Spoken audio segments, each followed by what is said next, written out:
রাজশাহীতে জ্বালানি তেলের তীব্র সংকট। পর্যাপ্ত জ্বালানি তেল না পাওয়ায় সবচেয়ে বেশি বিপাকে পড়েছে যানবাহন চালকরা।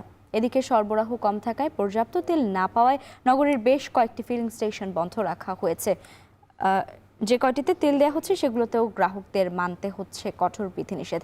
এসব নিয়ে আরও জানাতে নগরীর কুমারপাড়া থেকে যুক্ত হচ্ছেন মারুফ হাসান। মারুফ, রাজশাহীর জ্বালানি পরিস্থিতির সার্বিক চিত্র জানাবেন, আর পাম্পগুলো বন্ধ রাখা হয়েছে, গ্রাহকদের ভোগান্তি কেমন দেখছেন? লাইবা, দীর্ঘ সময় ধরে কিন্তু এখানে যারা বাইকার আছে এবং বিভিন্ন যানবাহন নিয়ে যারা এসেছেন তেল সংগ্রহ করার জন্য তারা কিন্তু অপেক্ষায় আছেন। এবং ভোর থেকে আমরা দেখেছি যে অনেকেই দীর্ঘ সারি ধরে ঘন্টার পর ঘন্টা অপেক্ষা করে তারা এই শুধুমাত্র জ্বালানি তেলের জন্য অপেক্ষায় আছেন।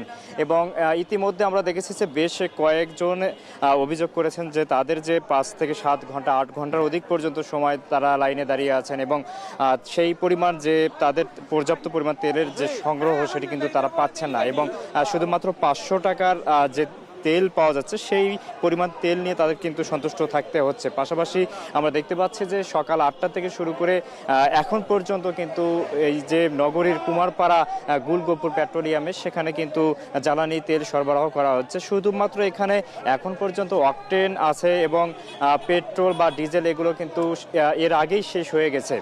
এবং তারা কিছুক্ষণ আগে এখানে ঘোষণা দিয়েছেন শুধুমাত্র আর 400 লিটার তেল তারা কিন্তু দিতে পারবে আজকে। এবং আজকে সকাল থেকে মূলত তারা 9000 লিটার তেল দেওয়ার জন্যই কিন্তু তারা যে প্রক্রিয়া সেটি কিন্তু শুরু করেছে।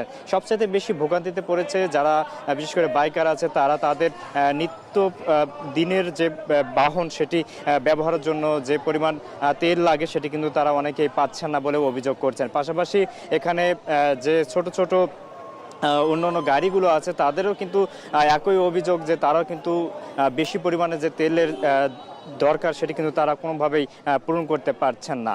পাশাপাশি এখানে যারা পেট্রোলিয়াম পাম্পের কর্তৃপক্ষ আছেন তাদের সঙ্গে কথা বললাম, তারা বলছেন যে তেলের সরবরাহ সেটা স্বাভাবিক হলেই মূলত তাদের যে চাহিদা সেই অনুযায়ী কিন্তু তারা তেল দিতে পারবেন। এখন পর্যন্ত নগরীর অন্যান্য যেসব তেল পাম্প আছে সেগুলোতে আমরা দেখেছি যে বন্ধ করে রাখা হয়েছে। তাদের বন্ধ করে রাখার কারণ হচ্ছে তাদের যে সরবরাহ সেটি কিন্তু কমিয়ে গেছে এবং পরবর্তীতে তাদের মজুদ যদি আরো বাড়ে পরবর্তীতে সেই অনুযায়ী কিন্তু তারা গ্রাহকদের তেল আবার সরবরাহ করতে পারবে বলে কিন্তু আমরা জানতে পেরেছি। লাইবা, রাজশাহীর যে গুলগোপুর তেল পাম্প থেকে তেলের যে খবরাখবর সেই ছিল এখন পর্যন্ত আমার কাছে এই ছিল।